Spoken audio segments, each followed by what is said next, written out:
All right. Good evening, good morning, good afternoon, everyone, depending on where you are in the world. Welcome to another Author Spotlight. So, my name is Zarinah El-Amin. I am the founder of Book Power Publishing and the Power Author Academy. And these author spotlights are an opportunity for us to get to know different people who are bringing their ideas out of their head onto paper and out there into the world. So we have heard from folks who are writing books that are memoirs, their personal stories. We've heard people who are writing books like travel logs, things that they've done around the world. And today we're going to be focusing on fiction, which is something I don't normally focus on, but I'm excited because fiction allows us to get into a new world, right? It allows us to use our imaginations to touch on humanalities. And so I'm super duper excited that today we're going to have with us Brother Ibrahim Anderson, and we're going to learn more about his approach to this genre of Islamic fiction and, his new book, The Dreamer in the Unhaunted House. So when you all come on in, drop a comment, let us know where you're joining us from. Also share this out. I've been finding people are interested in these subjects, so the more you share, the more people we can reach. So share it out on your page with your people and all of that. So just a couple of announcements. Our Power Author Academy is going on right now, so we have new authors who are writing how-to books. Most of them are nonfiction. We have people who are writing how-to books. We have some folks that are writing like their life story, some real major danger stuff, like some real stuff. We have a sister Khadija that's writing about her husband who was incarcerated for 17 years, I believe, and on bank robbery. He was a bank robber. She was married to a bank robber. So she's writing about her life with that and how she self-isolated. We have another sister that's writing about abuse and some really, heavy stuff. So that academy is going on. For those of you who are interested, you can inbox me or email us at support@bookpowerpublishing.com. Also, you all have been asking for writers retreats. So I'm going to do a writers retreat. I'm not 100% sure yet where it's going to be, but I am going to do a writers retreat sometime this year. Inshallah, it will be maybe in the Michigan, but I doubt it because I'm always trying to go somewhere else. So it's probably going to be somewhere where it's a nice environment that will stimulate your mind and allow you to really have some time to write.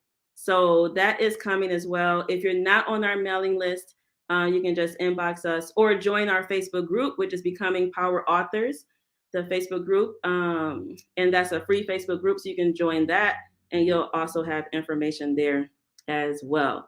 All right, you all. So I see you all coming on in. Welcome to our author spotlight. Today is Wednesday, February 16th. And today we're going to be talking to Brother Ibrahim Anderson, who is the author of The Dreamer in the Unhaunted House. The Dreamer in the Unhaunted House. So if you're joining us, drop a comment and let us know where you're joining us from. And you all will also be able to ask some questions and such as we go along. All right, so I'm going to bring him on in just a moment, but I'm going to read just a little bit of his bio. So, Brother Ibrahim is an American Muslim author born and raised in St. Louis, Missouri. His conversion to Islam from a devout Christian family informs his tolerance and understanding of interfaith and intercultural dynamics.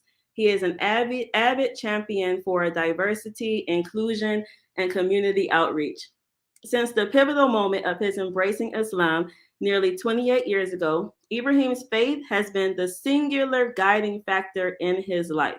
He has served in various leadership positions in Islamic communities across the United States, including president of the executive committee, Dawah secretary, instructor for the New Muslims class, prison chaplaincy programs, interim imam, and others. So he earned a Bachelor of Science degree from Middle Tennessee State University, and his profession in management has afforded him more than 25 years of leadership experience in the retail and social services industries. So, without further ado, I'm going to bring Brother Ibrahim on in. Hey, brother. Assalamu alaikum. Wa alaikum salam wa rahmatullahi wa barakatuh. How are you? Good. Alhamdulillah. Good, Alhamdulillah. Nice to alhamdulillah, see you alhamdulillah. in, like, face to face. Right, right, mashallah. That's good. It's exciting to see you and to be here. And alhamdulillah, thank you for inviting me. And inshallah, hopefully we'll have a wonderful conversation today. Yeah. Super excited about it. All right. So, alhamdulillah, we got this book that you have written. This book called, let me bring it up, The Dreamer in the Unhaunted House. The Dreamer in the Unhaunted House. Yeah. So, what you call it? A spiritual sci-fi novel. Huh. Yeah, it's So, pretty different, huh? yeah, a spiritual sci-fi novel. All right. So, this is your first book, right? It's actually the second. It's my first novel, though. It's my first fiction book. Okay, what was your first book that you wrote? I wrote a memoir actually about 10 years ago. It's called "Overflowing with Tears: An American Muslim's Testimony." Overflowing with Tears. That sounds Yeah. sad. This one, no, it's actually beautiful though. It's actually beautiful. It actually comes from a hadith where the seven that who will receive the shade of Allah subhanahu wa ta'ala on the day of judgment. One of the seven is the one that you find him secluded and no one is around him. But his relationship with Allah is that you find him with his eyes overflowing with tears. So Mhm. so it really is about faith and that connection with Allah and how emotional that can be. But a Mhm. beautiful emotion. It's tears of happiness, of course. Mhm. Alhamdulillah. All right, cool. So you wrote that book like 10 years ago. Right. And what was the experience like writing that first book, the memoir? It was good. It was good. I was new at it. It was a little bit different for me. I almost want to rewrite that book, to be honest. Mhm. I just because the more you write, the better you get at it. And so the book interior, I think, could and should be revised. And there are just some things. I think the story is still a beautiful story. I think it would resonate with people, but I feel like the first book you write, sometimes there is a tendency to just want to get it done. Like, you want to get it done, you want to be finished, you want that, you want that dopamine rush to say, like, I achieved that goal. Right. But this time around, I was able to be a lot more patient, and I really let the book speak to me and tell its story all the way through, completely authentically. And I did it right all the way through, all the entire process. And so it almost makes me want to go back to the first and fix some things, but I don't know that I will. But uh, but alhamdulillah, I think because I had written the first book, it allowed me to be better this time. Yes. So we always say, the more you write, as you said, the better you get. And if you never complete the first one, you never get to actually improve upon it, right? So you got to get Right, it done. exactly, exactly, You have exactly, to for get it sure, out for there. sure. Yeah. Yeah. So, okay, you wrote that first book, the memoir. Did you self-publish that book as well? I did. Yeah, I did. The thing is I went through um a print on demand company, because at that time, Amazon and Barnes and Noble and some of the print on demand, even what is it, what's the Australian company? I didn't use them, but a lot of people use them. Book Oh man. Baby or N- Lulu? no. There's oh, I cannot think of. They're one of the three major. They probably publish even more than they were doing hardcover even before Amazon. Mm, Oh, I forget the name, but Ingram's? No. Okay. that's it. Ingram's Park. Yeah, Okay. that's Ingram. So Hmm. Ingram, um, yeah, I didn't know anything about those companies, and if Ingram was doing it back then, that for sure Barnes and Noble and Amazon were not printing. So I went through another company, and I probably paid for 50 books or 70 books or something like that. But it wasn't as easy, and so that book is only available right now in ebook. But even like I said, even now, I just feel like, ooh, I almost want to take it down and rewrite it. Again, it wouldn't be a complete overhaul, but Just there are just, improvising. yeah, there are some tools of the trade. For example, um, you know, fiction is not my has not traditionally been my cup of tea. I said that actually before on a video that I posted on Facebook. It hasn't traditionally been my cup of tea. I'm a nonfiction guy. I personally, or historically, I have felt like um, real life is far more interesting than the things we make up. Right? I Mm, enjoy real life. And I see the value, and I'm interested, and I'm intrigued. I love to hear people's stories because I feel like I'm a really good listener, and I mm, can usually find some just really beautiful morsels out of people's personal experiences that really far exceed what our imagination can do, I feel like. But this particular book really changed me in a lot of ways because I'm hooked. I'm hooked on non I'm hooked on fiction. I mean, I still enjoy nonfiction, but I'm hooked on this too because I think a lot of times, yeah, we can learn, with sort of on hand real life training, but I think also, you know, it's easy for us to learn via parables and analogies. And I think that's what fiction does. It gives you some things to deal with. And it just gives you an analogy instead of something real that you can sort of determine for yourself. I mean, readers can get things out of poems that the poet never actually intended. You know mhm, what I mean? They're no less beautiful. It's just that sometimes you don't even realize how much is in you. There are so many layers of who we are that, I put something out in the world, I put something out in the universe, and it's a part of my thoughts, and it's a part of my heart, and it's a part of my process. Well, it resonated with me on one level, but what I put out there had several layers. That message had several layers to it, and mhm, it touched somebody else on a completely different level. And I didn't even realize that was the case. But when I hear them reflect on my work, I realize, oh my God, like that's true. mhm. Subconsciously, I meant that, I guess, but consciously, I didn't intend to do that. How beautiful is that? Yeah, I think that is one of the beautiful things about fiction. Good fiction, is an extension of reality. Good fiction may be in someone's imagination, but it's always going to have some truths that are running through it. If it doesn't, then it usually doesn't resonate with it Exactly. in general, Exactly. right? So, Exactly. good fiction. So, okay, for those of you who are just joining us, welcome, welcome, welcome. This is our author spotlight. This evening, we have with us Brother Ibrahim Anderson, who is the author of The Dreamer in the Unhaunted House. So, this is his second book. This is his first fiction book, which he calls a spiritual sci fi novel and, with an Islamic theme or such. All right. So, take us to the beginning of this particular book. We know you wrote the memoir, that's your life, right? That's based around your life, your story, Correct. Correct. coming to Islam. And then how did this book come about? Did you just have these characters in your head, or did you have these ideas running around? Like, what was going I was actually not going to write this book. I was not. I wasn't going to write this book just because, you know, again, like I said, I'm not a fiction guy. And then also from an Islamic perspective, I was concerned that, like, why? I mean, I mentioned before that I feel like real life is more interesting than the things that we can make up. But not only that, when it comes to the Islamic sphere, you know, what story could be more interesting, right? on?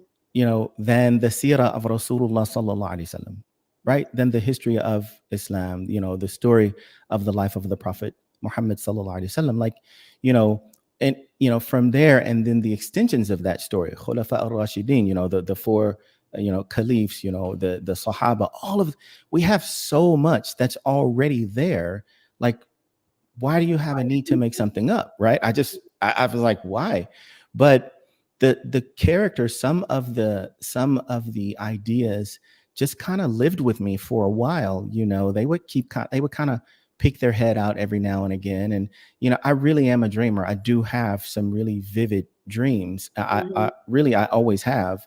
um And actually some of the dreams in the book were actually true, but none of the books. Okay, so and let me qualify this right now.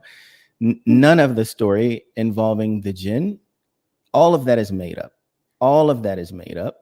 And I mean that to be analogous, just to explain some things Islamically and home life and things like that. So But wait for some. a second. Let me preface this for the folks who don't know anything about what the book is Oh about. yes, Okay, yes. so Okay, some of okay, them have okay, no clue what this okay, book is okay, about. So I okay. can. You want me to read the back of the book, or you want to tell them like what the book is about in your own I, words? I can tell him. I can tell him. So, Mhm. the book really is about, first of all, if we look at the title, and some people will probably, I mean, not secular people, right? Your regular common American will look at the title and be like, "Oh, okay, sounds interesting," but there are some Muslims who might look at the title and be like, like what? Like like what is that about? Like who haunted houses?" But I think the thing that you really should pay attention to, and I loved how you did it and what you said. I mean, the way you brought it up, you said the dreamer in the unhaunted house. You emphasize the and that's so important. And I think people miss that because every time we use something to negate, right? Whenever we use a prefix to negate something, it's important because what that does is it takes an idea that you already know and it nullifies that. It tells you this is not that, right? So we have an idea in the in America and probably in the West in general of what a haunted house is, Mm-hmm. right? You'd say haunted house and people have a picture in their mind, but Yeah, you put some it, ghosts, yeah, some scary stuff going on. right. But when you put the in front of it, it says, okay, so take everything you know about a haunted house and just, it's not that. Right. Mm-hmm. And so I would even say to the Muslims who look at the title and like, what? Like, why? What is this brother on? Like, what is he thinking about? Like, why do look at that, look at the word and whatever you think the book is about, it's not. Mm-hmm. It's not about that, Mm-hmm. right? It's not about whatever you think that title means. It's telling you to sort of process the thought you have and be open enough to realize and consider that what's being presented inside is the opposite of what you think might be there. Mm-hmm. Mm-hmm. So, for those who are students, of course, in the academy, and those of you who want to write books later on, what we call the titles, like the titles are the things that are the hook, right? They are the thing that should hook the reader in, that makes you curious enough to want to know just a little bit more. And then, of course, open the book and read it. So this title we have, The Dreamer in the Unhaunted House, has some ideas that kind of bring that come to light for someone and make them a little bit curious. What do you even mean unhaunted and those, type of things that you just explained or such. So, but this book is about, this guy who's a widower, right? Yeah, Yeah, he's a widower. widower. Yeah. And Yeah, so he's go a ahead. widower. How do I say it without saying Yeah, I got you. So everything? it really is about, it's about a Muslim, right? It's about a Muslim man who is, he's really a nice guy. He's a good neighborly guy, very, very involved in the Islamic community. And he lost his wife in a plane crash about 5 years ago. His daughter is a university graduate. She's very young. She's probably about 21 years old. She's recently married, just got married about 6 months ago, and he's at home. He's at home in this great big old house with this huge backyard by himself. He misses his daughter. He has one, right? He has one child. He has one daughter. But it's crazy because the book opens like the first line of the book is, this home was built for all seven of Suleiman's children, even though Mm, Nejima, his daughter, is an only child. And you're like, what? you know, um, because he actually would have had six children, but he and his wife lost six through miscarriages. So, and at that, it's not a spoiler. It's just I'm giving you some background, but it really, he's had to deal with some things, and right now his life is about nothing but his relationship with Allah Subhanahu wa Taala. It's about his faith. It's about what he contributes. There is nothing in his life more important to him than his relationship with God. He teaches a class. He teaches the new Muslims class at the local masjid, and he has these incredible dreams. And he always has. He enjoys them, and these are the type of dreams, just because of his relationship with Allah Subhanahu wa Taala. Um, you know, you his when his prayers go up at night, even the angels, right? The angels just kind of enjoy watching his relationship with God. Like in some nights when his prayers go up, the angels gather around and they form a tower into the sky, just looking at his prayers go up. And so this is a really, really devoted guy. And then, one night everything sort of changes. He's selling his house, right? He's about, like I said, his wife has passed. His world is, it just, his heart is forever broken. As far as he's concerned, his heart is forever broken. He has a lot of guilt around his wife's death. She died in a plane crash, but he has a lot of guilt. I won't go into that because that is a spoiler. But but he has a lot of guilt around his wife's death, and it just, but for him, Allah Subhanahu wa Taala is merciful. Allah Subhanahu wa Taala, the God is merciful. God is forgiving. So I'm just gonna keep pressing forward. And now it's time for me to just sell my house and get ready to look at what the new chapter of my life is supposed to look like. He's ready for that. He's ready for that. And he has a real estate agent and everything, but something is not ready for him to sell this house. And it gets kind of interesting. And it gets kind of interesting from there. So, yes. So, for those who saw the post that I put out about the book, or the little flyer or whatever, it says jinn, it says man, it says Islamic fiction or such, right? So you beautifully illustrated like who the main character is in this book. And there is another main character, right, in the book. Oh yeah. That was one of the most beautiful parts of writing the story for me, because she just took over. I thought this was Suleiman's story. It isn't. I thought. We have to tell them what we're talking about. It's not gonna make sense. They're gonna be like, y'all talking. What are they saying? So I know it just this book has just been a blessing. Like, it has been so incredible for me, and when I hear, like, the night you and I talked, when I sent you those few chapters, you were like, yeah, no, it's kind of late, I'm not gonna listen to them because I might go to sleep. And about 30 minutes later, you were like, oh my God, now I gotta know what I was like, dang. I gotta know what happened. So I was like, I'm gonna send you another chapter. I was like, first of all, you got like a meditative type of voice. Yeah. So I was like, this late, I'm gonna have to fall out. This is gonna put me to sleep. And then I was like, dang, now I'm gonna actually get hooked on this story, and I have to.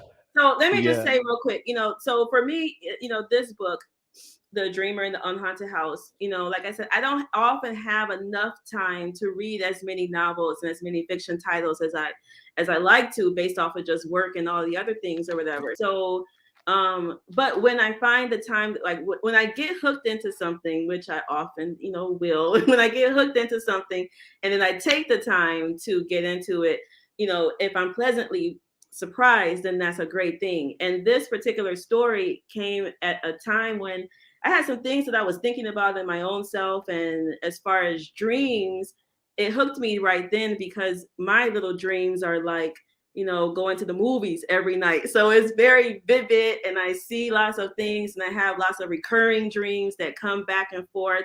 And I remember, one time I used to have these recurring dreams, like this one particular dream that used to come just like just for a long time. It used to come and come.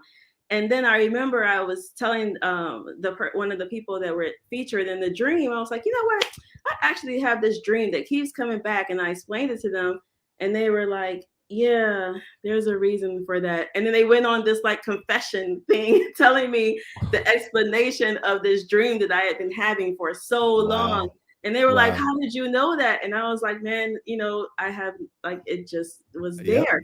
Yeah. So that's when I really started to understand the power of dreaming and Yeah, the for sure. power of this unconscious or Yeah, unseen world. So I think for the sure. beautiful thing with this story is that it's tapping into the unseen Yeah. world. It's tapping into these beings, jinn, that often are very, misunderstood and have a lot of Very, questions very, around them. And it very much provides us so. like an entryway into that. So just Yes. what bring people up as far as the jinn part, like why I said jinn. You don't have to say too much Right, about right. No. bring So her in. so, obviously, um the one of the reasons, or the reason that that people assume, right, non-Muslims in the neighborhood, he's a neighborly guy, the people in the neighborhood like him, but this house starts to get the reputation that it's haunted. But the neighbors are like, well, but he just doesn't seem like somebody who would live in a haunted house. But the reason why is there is something going on in his house. And there are, in Islam, if everybody doesn't know, in Islam there are, Allah subhanahu wa ta'ala, God has created lots of things, right? He has created everything that we see and everything that we don't see. But just because you don't see it doesn't mean it doesn't exist, right? There are some phenomenal things that exist, perhaps in this life, that are a part of al-ghaib, that are a part of are part of the unseen. And then certainly there are some things in the hereafter that we can't even imagine what those things are like, or what they look like. But Mm-hmm. so there are the three, I will call them the three primary creation, we'll just call it, are the angels, the jinn, and humans. Angels are made from light, pure light, right? This is not like the light that you have here, in this world. It is a pure light, and that is what they're made from. The jinn is a second creation, and they are made from fire, and it is a pure fire. It's there's this fire is not associated with smoke. And if I'm explaining it like to Christians or something like that, I usually try to use an example of, like, think about the burning bush when Moses is coming back, and he's going back to Egypt with his family, and he sees a burning bush. He sees this tree. The tree is on fire, but it doesn't burn out. It just continuously burns, and he receives revelation through, this tree sort of serves as a medium for his revelation at this particular time, where God is calling him to be a prophet. And so this is a fire that obviously is not like the fire that we know, because the fire that we know, if a house burns, it's full of smoke. It's actually the smoke that kills you. If you die in a fire, you die from smoke inhalation more so than the burns. But so this is a very unique fire. It is a fire that Allah subhanahu wa ta'ala has created, and he has created beings from this. And then obviously there is the creation of al-insan, or the human being, and this is the descendants who are created from earth, fire, salsal, and the combination of those things. And but the day of judgment, one of the differences between, Islam and Christianity is that in Christianity you have the belief that an angel could be a fallen angel. We don't have this belief. The angels don't sin. They are made in a certain way that they only obey Allah subhanahu wa ta'ala. Khalas, period. They only obey, they don't disobey. There are no fallen angels. The there are fallen jinn, right? Because the day of judgment is not for the angels, it's not for the animals or anything on this earth. It is for primarily two beings, al jinn and al ins, the men and the jinn. And so this book really kind of looks into that dynamic, because you find jinn in this book who are Muslims, and you find jinn in this book who are not Muslims. And most of the human beings that come across this book are Muslim or become Muslim. You actually even find a couple of jinn who become Muslim who were not. And so it really is a beautiful story about, it's a story about redemption, probably more than anything else. It's a story about forgiveness. It's a story about, I think one of the messages, one of the prevailing messages of this book and of this story is that, there is no sin bigger than Allah's ability to forgive it, right? And you're constantly sort of reminded of that because you find so many Mhm. characters that kind of slip and come back, or they slip and come back, and they slip and come back. And that's what living in life is all about. I mean, it started with Adam. Allah subhanahu wa ta'ala taught Adam Tawbah, right? He slipped and he came back. Allah taught him how to ask for forgiveness, and Allah is at-tawwab. Repentance. Mhm. Yeah, repentance. Yeah. So alhamdulillah, you find there are some really, really beautiful, I think, analogies and symbols. There's a lot of symbolism in the book. And you feel Islam, but not like preachy.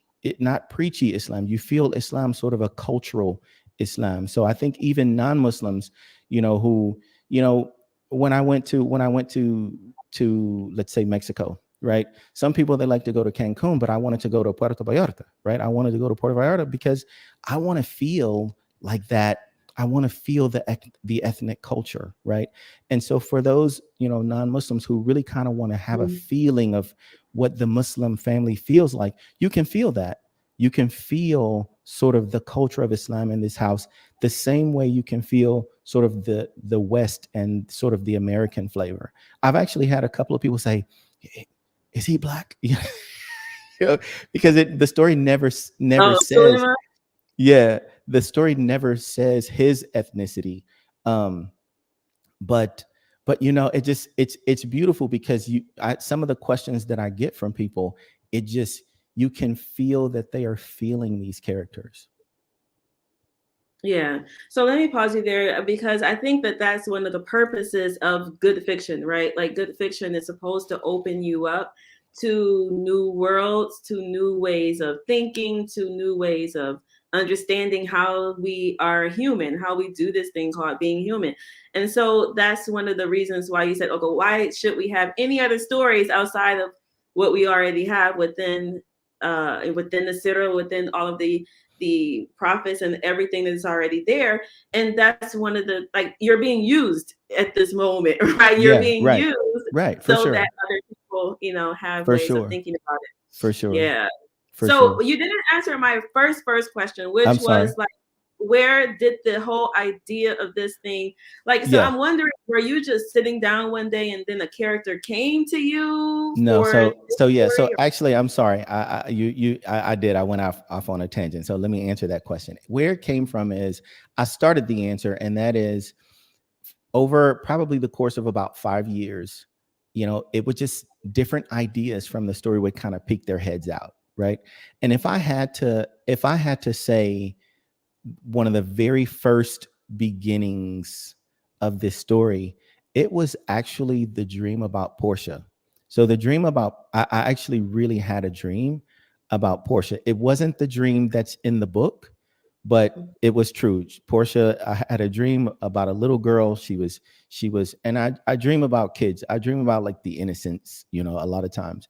But I had a dream, and I was really going through some things in my life, and twice I've had a dream where like a little baby, like toddlers, and they're giving me a bayan, like a khutbah, like they're like really teaching me something. So I'm like chilling, I'm listening, but she was going on and on and on, and so I wrote a letter and sort of addressed some of the things that were going on at that particular time. But now that I look back at that, um, I really feel like that was probably the beginning because I felt like, you go through times in your life where you can be around people, but you feel alone, right?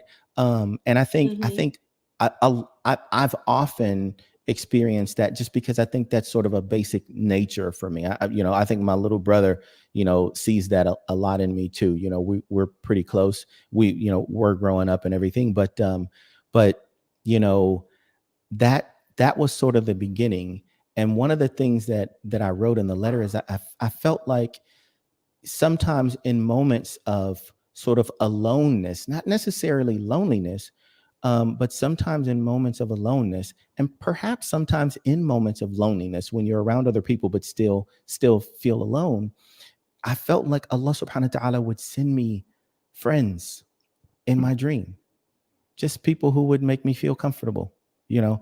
And that stayed with me. And it wasn't I didn't have that on a regular basis, but I was having that during that particular time. And during that particular time I was having that. And uh and then over the years, little things would just kind of pop into my mind. Um and you know and probably it was probably a little more than a year ago when I was like, what is all this? Like, what is it? And so Mm-hmm. I went and talked to the imam here in Seattle, and mashallah, I love him very much. And he's actually gone back to Saudi right now, but he had been here for many years. And I went to talk to Sheikh Khalid Al-Fallatih, and I was like, everything that I said to you, I said to him about um about fiction. And I was like, I'm not feeling it, but like, what do you think? And I told him a little bit about what the book was about. And he told me, I think you should write it. He said, you write it. He said, write it. He said, and just make sure to put a disclaimer in the front of the book saying this is fictional. And so I decided I'm going to go on ahead and write it.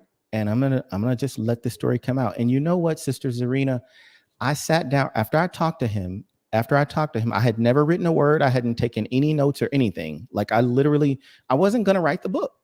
I didn't take Mm-hmm. any notes or anything. But after I talked to him, I sat down at my computer. Allah subhanahu wa ta'ala is my witness. I sat down at my computer, and 2 weeks later, I had 25,000 words written almost. Mm-hmm. It just poured out of me. It just poured out of me. And I didn't edit anything. I wasn't editing anything. I was just letting the story come out. I was letting the story come out. And I actually started. So in the book, you find the number 7 comes up a lot. And believe it or not, I actually wrote chapter 7 was the first chapter I wrote. Not on Mm-hmm. purpose. I didn't know it was going to be chapter 7. You know what I Right. mean? But it just, ironically, that was the very first chapter I wrote, because what I decided to do is I didn't sit down and say, let me make a blueprint. Let me make some people like to chart their ideas. I didn't do Mm-hmm. any of that. I just sat down and let the story inside of me tell itself. And the one thing that felt very clear was the scene, the major conflict, that really kind of starts to happen around chapter 7. That's something I could see clearly. So I started telling the story right there, and it just and it just flowed and flowed and flowed. And then, so, like I said, after 2 weeks, I had written probably almost half the book, right? Mm-hmm. um and then I just continued. Again, I didn't worry about editing anything. I just got the story out. So I finished the story in about 3 months Mm-hmm. in terms of getting it all out. But then it was time to edit. So I went back to where I started, right? And you know, and then I started editing line by line, page by page, because now that the ideas were out, I wanted to make the story succinct, right? Because I was going to send it to an editor, but not in that condition. I needed it to be a story. I needed to make sure the story was really, really told. At first, I told it in terms of ideas. Here is the story, but me writing the story was about getting it out for me so that I know the story. Now let me tell it in the framework that it needs to be told. Then I'll send it to a copy editor, and then we'll, dot the I's and Go cross from the there. T's. Yeah, go from there. So, was there any point where you ever thought that you might not finish it? No, nope. Now, this one spoke to me so clearly that this one felt. I told some people, I was like, this is my Mona Lisa. Like, this is a story. And I think that's another thing. I think it's so important for people to understand that authenticity is so important. Like, you have to be authentically you. You know what I mean? You can't be afraid. If you know it's so important, to just find who you are and be that. But yes, there was never any question for me that I was gonna, if I wasn't gonna finish this story, it was gonna be because of death. Yeah. So, one of the beautiful things I love people who have an idea and actually get it out and do it, right? And I Hmm. have a lot of times where people will come and they'll tell me that they've had an idea, they've been sitting on it for a book for 2 years, 4 years, 5 years, 10 years, sometimes 20, Right. one guy even 35 years or such, Wow. right? Wow. And Yeah. so, alhamdulillah, he finally finished this book, but the burden of having like a story that's on you and you're not getting it out there, it Yeah, can for be a sure. heavy duty Yeah. feeling, Yeah, when you for have something sure. that God has given you. So do you feel like, why do you think Allah gave you this particular story? Um, this was the entire process, I think, it was a healing for me. It was therapeutic. It was cathartic. Um, yeah, I think for all those reasons, and I think also because I think that I have sort of a unique ability to listen to people, and I think I have a unique ability to kind of share their stories. Uh, I was recently, I on another social media platform, my avatar doesn't show my picture, so you don't know if I'm a guy or girl or whatever. But I saw a conversation, and I didn't really appreciate. And I love both of these people. I don't know them. I've never met them personally. But one is a guy and one is a young lady, and both of their platforms are major platforms. They have all of these followers, and I one individual was speaking ill in a way about another. So I chimed in and I was like, brother, boom, boom, boom, boom, boom, boom, and I just kind of laid it out there lovingly but firmly, and and then another sister came behind me and said, "Oh, mashallah, sister, that was very well said, yada, yada, yada, this and other." And That she assumed, you were a sister. she assumed that I'm a woman because I was able to articulate so well and so passionately, sort of from a woman's perspective. But the thing is that Allah subhanahu wa ta'ala says that and we learn in Islam that you are not truly a believer until you love for your brother what you love for yourself. the Mhm. like why do I have to be black to really understand the plight of black people? Why do Mhm. I have to be a woman to truly understand what women go through? I'm not trying to say that, oh, I can understand everything that has everything to do about childbirth, but I can be sympathetic. Mhm. I can lead with love and understanding and open-mindedness and open my heart. And I think that allowed me to really, really get into some things, in this book that perhaps some other people might not have been able to share. Mhm.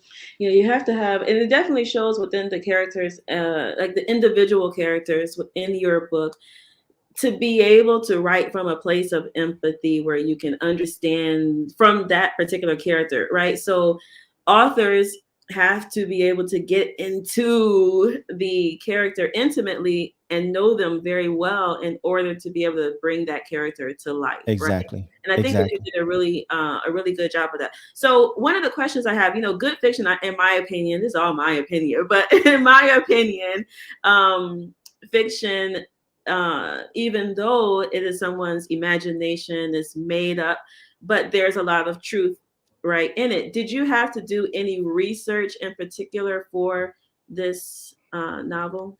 Yeah. Indonesia. I had to look up Indonesia. I didn't know a whole lot about Indonesia. Why did you So choose Indonesia? um that's okay. That's sort of a funny thing. And yes, you're right. Writers write where they live, right? Writers write where they live, right? And so it's no surprise that somebody who has worked in a profession as a private eye or criminal attorney, when they start writing, they write criminal Mm, novels, they write right? what they know. That's what you do. Writers write where they live. and Hmm. so and so yes, you're right. There is a lot of truth in a lot of the lives of the people in the book. Um but yes, I to answer your question, I chose Indonesia because a part of my story, a part of my personal journey exists in Asia. but I wanted to pick an Islamic Asian country. And that's why I chose Indonesia, because actually there are more Muslims in Indonesia than any other country in the world. And so I don't have a personal connection with Indonesia, but I have a personal connection with Asia. But I wanted to choose an Islamic Asian country or an Asian Muslim country, and that's how it became Indonesia. But I'm so glad that I chose Indonesia, because I didn't realize that there were actually 17,000 islands. So Yeah. it was very easy.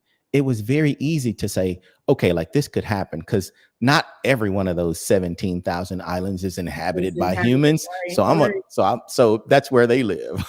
They live on one of the ones that are not. That's not inhabited, right? Yeah. Exactly. So I have an Exactly. exchange student from Indonesia. She lived with me for a year. Okay. And then we went to Indonesia 3 times. So, maybe two or 3 times or whatever. So when I was thinking about the book from a marketing perspective, right? Of places that would love to get into different stories because they're featured, right? So I'm You like, and me both. right? I was like, there's tons of people that will be so excited that Indonesia is featured in the book and they want to know, You and me both, Sister Zarinah. Let's market that baby. Let's I go. said, yeah, that's a good idea. Yeah, for Exactly sure, for sure. Okay, Yeah. so we have a question from Sister Lisa. Let me see. So Okay. Sister Lisa says, "Hey, Lisa, that's my friend." Hi, Lisa. She says, "Do you have an apprehension? Did you have an apprehension afterwards, once it was complete, about putting it out, or how it would be received?"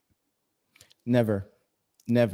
I'm telling you, this book spoke to me so purely. It was, it was me sharing me. I had a very close family member ask me, they said, what if nobody reads it? What if nobody reads it? And what if nobody likes it? Would this still have been worth it? I said, absolutely, because this isn't about them. This was always about me. It was always about me sharing myself. This is my story. Like, this is my story. This was what I was meant to tell. So, there was never Not your any. story. Hold on, not your story, meaning like your life, but Yes, correct. like your Correct. This was my story to tell. This was my message. This was my mission. This was, and so yes, it's not my personal story of my life, but this was my message, right? This was, everybody gets to take, all the kids in class get to take something home to their parents. Well, this one's mine. This one has Mrs. Anderson on it. So this one's mine. Like, Tommy can't take it, Bobby can't take it, because this one is mine. That's what this book was like. This is mine. This is mine. And if nobody reads it, this is still mine. This is what this book made me feel, so close to Allah subhanahu wa ta'ala, so thankful, so grateful. Like, I would do research from time to time just to kind of see if I'm right now, because there are two things, right? There are two things going on. Number one, you have your own talents and your own sort of processes that you're going through. And that's, I'm going to call that talent, right? So if we're looking at, let's say, a basketball player or Kobe or, whoever, LeBron or whatever, there's talent, but then there is honing your craft, right? So there are two things at play. And I had to make sure I was doing both. Talent was one thing. That's a God-given thing. This is my story. Nobody can take it from me. But I also want to make sure I'm enhancing that by all of the rules that make it right and make it better and all of that stuff. So I was continuously, as I'm writing, and particularly when I was editing, I'm continuously trying to get better. So I'm watching videos. I'm doing all kinds of things. And I remember one of the videos watching videos on writing. On writing, yeah. Writing or publishing or editing or any of those things, or on just literature in general. And one of the things, I remember watching a video that said, how do you know if you have a good book? And I was like, okay, let me watch this. And she listed about 7 or 8 things.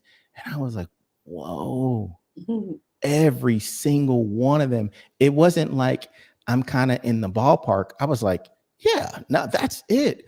But one of those items that she mentioned that really resonated with me is that she said, one of the ways you know if you have a good book is that you love it. Like you love it. Because here's the thing, when you write a book, you're living with this for a while. Mm-hmm. Like you're not going to read this once. You're going to read this about 50 times. You're going to read this thing about 50 times. And you're going to read it, you're going to reread it, if you don't love this, you're going to get tired of it. I never got tired of it. I never got tired of it. Even now, I'll grab the book. I'm doing the audio book right now. And this is probably the hardest part of the process. But you know what? It'll be worth it, when it's all At the said and end, done. yes. Yeah. But yeah, I mean, I love these characters. I love them. In fact, I have a question for you, Zarinah. Mm-hmm. So I'm going to ask you what you think. Do you think if you were to ask me, Brother Ibrahim, who is your favorite character in the book? Who do you think I would say? Do you want me to tell Yes. who I would actually? Just say the name. Just say the name. I don't remember her name, but I would have said the Indonesian jinn. Actually, I would have said that. Wow, you are so intuitive. Yep, that's what I would have You said. are so intuitive. I think a lot of people just knee-jerk reaction is Suleiman. Mm-hmm. Wow, her name is Nora. Yeah. You are so spot on. What? Really? Wow, that is incredible. We definitely have to work together. Yeah, that is incredible. Nobody has picked that one. But I love Nora and I love Sama. I'm in love with Sama. And I'm in love with Nora. Like I love them. And I love Suleiman, obviously. I love Suleiman. He's so incredible. But those characters, like they just speak to me. All of them, even Hakeem. Because in so many ways, Hold on 1 second. So I know you all don't know the name. You don't know the names of the characters yet. Bring it back up so that you can see. You can go to Amazon and get it right now. I got the Kindle one because I'm trying to be a minimalist more. Right. The Kindle one. You guys can get that.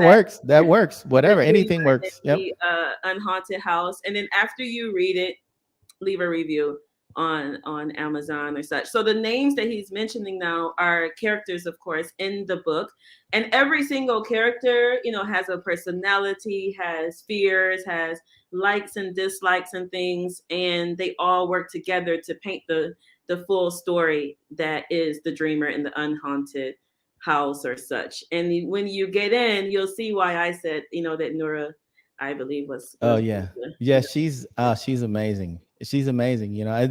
How do you that story, and it doesn't matter whether she could exist or not. I mean, she exists in the book.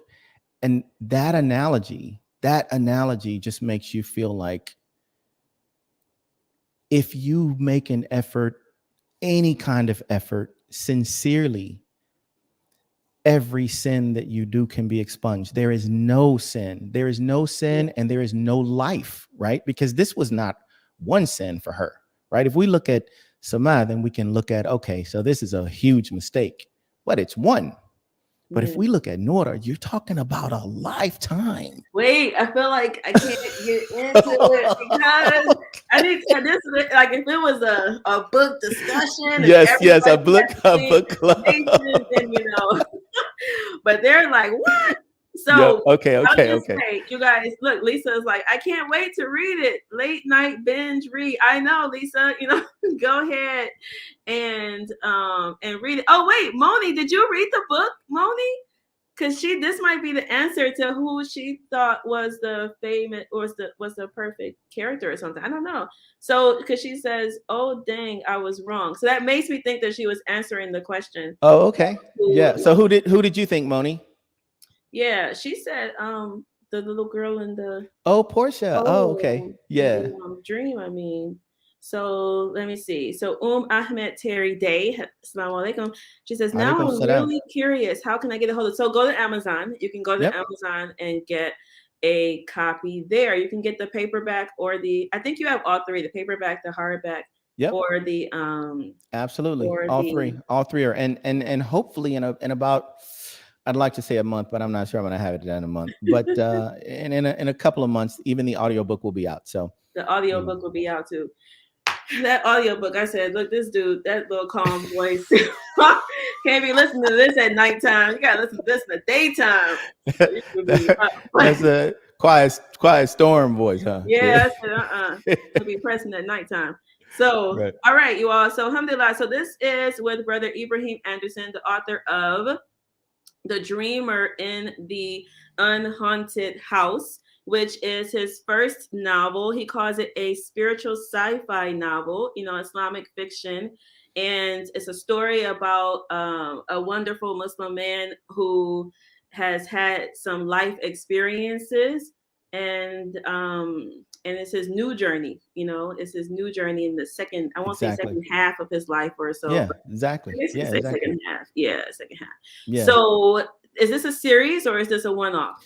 Yeah, no, it should be a series because we've got some characters in there that we feel like, whoa, okay, there is definitely more of a story here. And then I think the beauty of that is I think we're gonna go YA with the next, right? So we'll do young adult audience, and we'll do, I think we're gonna answer some questions and see how some of those younger lives continue on. Mm. Is this I mean, do you have to change the writing style in order to go YA for this? No, I don't think so. I think Okay. I think you just, you know, so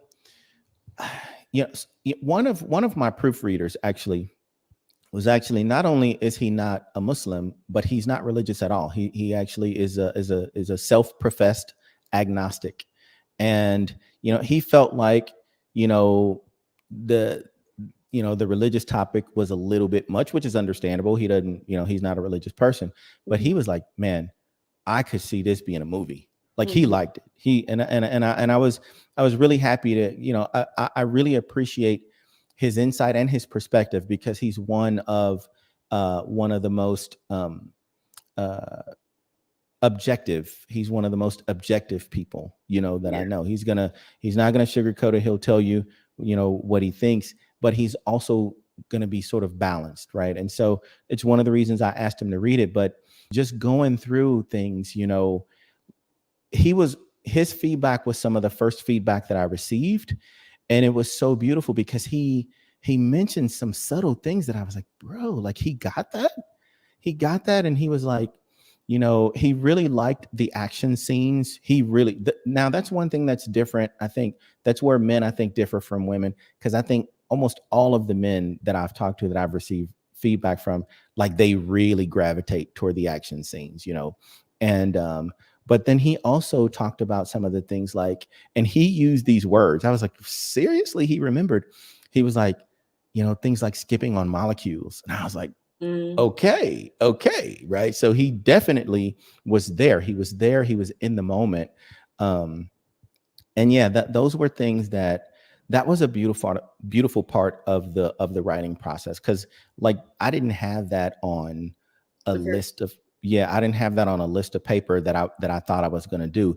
It's just the characters were coming alive, and I was like, well, how are they getting around? How is this little girl getting around after the Eid celebration?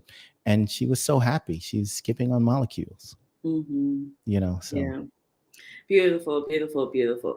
All right, you all. So, this is Brother Ibrahim Anderson. This is a discussion around his book, The Dreamer in the Unhaunted House. So you can go grab the book at Amazon, and then after you read it, leave a review, share it with somebody else. And I think, as far as the question about the first memoir, and any series, right? So once people are hooked into something, they're going to want more from you. So yeah, they're for going to sure. want the second, they're going to want the third, but they're Right. also going to be curious about your life as well. So it's going to feed into Yeah, for sure. the other, Absolutely. feed into the Absolutely. other one. All right. So let's see. Are there any final questions that you all have for Brother Ibrahim around this book, around possibly the writing process? And I'll say, while there, I think that you did a really good job as far as like gathering all that information that you had on Thank publishing, you. on writing, and all of that, and reaching out, activating your own network, reaching out to people for beta readers and doing proofreading and all of Thank you. those. Thank you so much. And what I often hear from people is that they are afraid to reach out and really put themselves out, because it can be a vulnerable place to reach out and ask people to read your work and Right. give you feedback, especially people that you don't know, right? So let me ask you about that, because I think if people can take, for the authors, for new authors in particular, Right. if they can actually take something away from one thing, they can take many things away, but the confidence level as far as reaching out to people that you don't know to activate and get them interested in the story, or just to provide feedback, like, is that just natural for you, the confidence, or was it nervous? Were you nervous to reach out to people? Yeah, to be honest, I really have to say that that comes natural for me. I'm really sort of a self-critic, right? And so for me, if the final goal is to be your best self, honestly, to be your best self, then the only way to do that is you have to be objective enough to know when you're wrong, because you can't get to where you're right unless you know where you're wrong. So I'm one of those, there are jokes out there about men, men won't ask for directions. I'm Mm-hmm. not one of those guys. I'm not one of those.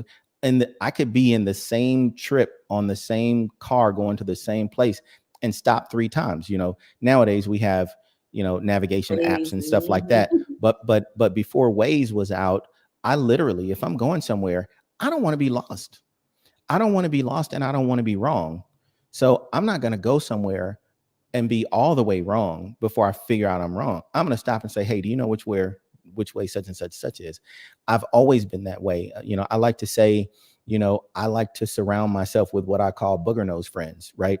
I want to be around people who are not afraid to tell me I have a booger in my nose, right? I mean, don't tell me out in the open, but but tell me I have a booger in my nose before I go out and give this lecture in front of 500 people. Right.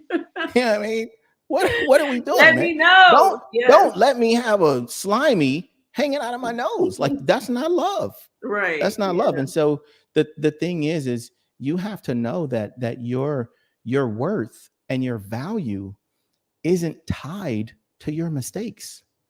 We all have mistakes. That Mm-hmm. has nothing to do, the fact that you made a mistake or the fact that you're wrong today has nothing to do with your value as a person, right? Yeah. And so disconnect that. Don't, what you're looking at, what you want to be is the best you that you can be. Well, you're not there today, so don't take it personally that you're not there. It's a Mm-hmm. fact that you're not there. Mm-hmm. And being in the place where you are right now and knowing that you're not your best self, it necessarily, right, it necessitates that mistakes are with you, Mm-hmm. right? And so if somebody says, hey, this is a mistake, or this is not your best work, if they're not being rude and they're not being hateful and they're not being, any of these derogatory things, teach yourself to open your heart and accept that, not because, it doesn't hurt, but because on the other side of that mistake is a better you. Yes. Your positive evolution. Yeah. Yeah, for sure. For So sure. take the good out of what they say, and then, Yeah. And move then, on and apply and it apply so it. that you're better tomorrow than you are today. Yeah. And so, the theme of redemption and forgiveness and all of that in the book is super duper heavy. And I think that that's a beautiful thing for you all who are going to be going to get it now on Amazon, The Dreamer and the Unhaunted House. You'll read that theme of redemption and forgiveness and self-reflection and evolution and all of those things as well within the story. So, Brother Ibrahim, thank you very much. Any final Thank words you. that you would like to say to your No, just thank you. Thank you so much for having me. For those out there who have joined us, thank you so much for your time. I know that there's so many other things you could have been doing. I love you all for the sake of Allah. Thank you for joining me, and I hope you pick up the book and have book discussions. Give me a call, reach out to me, make me a part of your book discussions. I really love this. I actually put some questions in the back of the book just to prime some book discussions. Some can be for the classrooms. I think this would be a great book to put into Islamic schools, or even schools of diversity, right? You want to enhance your diversity program at a secular school. I think this would be a great book if it's in the Muslim community, probably for 11th and 12th graders. But I think if it's in the secular community, I think a lot of people would probably, let a 14-year-old read it, just because the kids nowadays are exposed to so many different things anyway. To go back to what we were saying about YA or not, young adult or not, is I think the only topic in the book is there's a marriage, right? And so you talk about married life. So in the Islamic community, maybe some of the younger grades, 14, 15, probably, because of marriage. But there's nothing in the book there's obviously like no sexual innuendo or anything like that. I mean, this is about as wholesome as you can get. Clean. Yeah. It's clean. It's about as clean as you can get, but there is a marriage. And so you talk about married life. And that's what the other books in the series won't be, because it won't be married life. It'll be young kids growing up and doing what they do, to sort of fight injustice and fight evil. Oh, now I see why you said YA. Okay, I get it now. Yeah, from it. Okay, beautiful. So just real quick, I just want to show these before we get off. So Sister Lydia, hey, Sister Lydia, author of, Purple Peace. Thank you for sharing your time with us. And she said, thank you.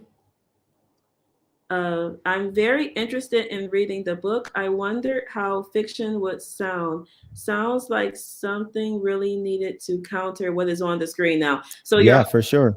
Definitely, For sure. I agree with that. Thank you, Lydia. Or a Facebook user. Right. Oh, mashallah, Bora, Queen. Bora. What's going on? She said, what's up, B? That's Queen B right there. She is giving claps up. Mashallah. Jazakallah khair. Facebook user, love it. Okay. Love it. Great. Thank you. All right. So how do they find you? So obviously, if anybody's on Facebook, my Facebook, you can reach out to me anytime on Facebook, DM, this, that, whether. I also have Pearls of Peace at gmail.com, or Peace Pearls USA at gmail.com. And then on Instagram, I am Ibrahim Multifaceted, at Ibrahim Multifaceted. So, I'll put that out there. All right, beautiful. All right, thank you all so much for joining us. My name is Zarinah El-Amin. This has been the Author Spotlight with Brother Ibrahim Anderson, author of The Dreamer in the Unhaunted House. I think I'm going to try to do these every week or so we shall see. Inshallah, I'll do them when I feel like it, but inshallah, it'll be frequent. Inshallah. And if you all have any questions or such for Brother Ibrahim, reach out to him. If you have any questions around publishing or anything that you feel that I can be useful for you in some ways or such, let me know. Brother Ibrahim, we wish you much success. Sister Zarinah, thank you so much. I'm so grateful for your time. Thank you so much. This has been a blast. Thank you so much. Yay, alhamdulillah. All right, peace everybody. Assalamu alaikum wa rahmatullahi wa barakatuh.